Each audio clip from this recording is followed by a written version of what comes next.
SCP-068, the Wire Figure. Object Class: Safe. Special Containment Procedures.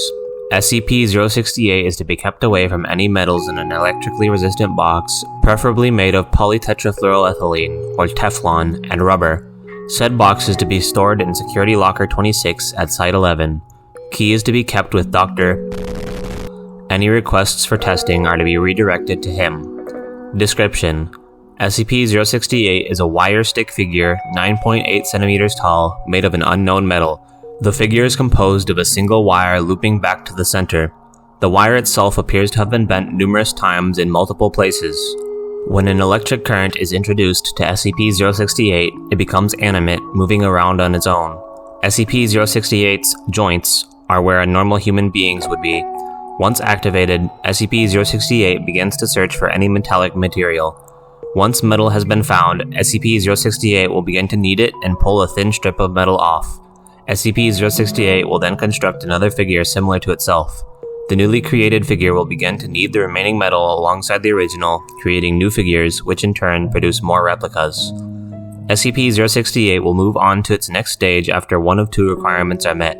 The first is when there are no more metals in range with enough mass to produce another figure. The other is when an upper limit of 102 replicas are created.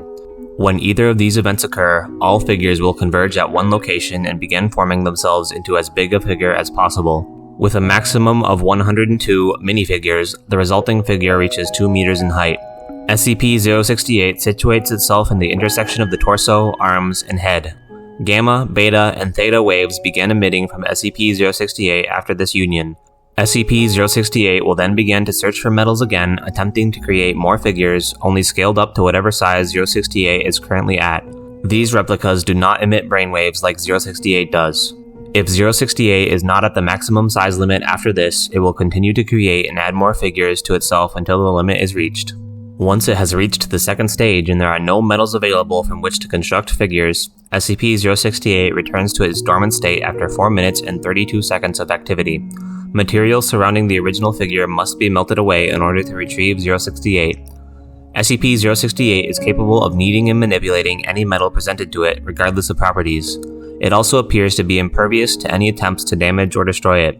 Copies of SCP-068, however, have the same properties and vulnerabilities as whatever metal they were constructed from.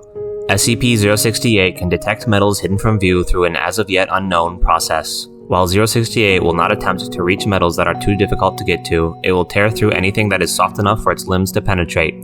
What it considers soft enough changes depending on what 068 is shaped from at the time. Addendum 068-A.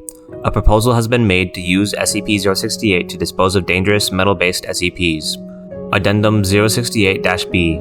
Please see attached document 068-A. Document 068-A.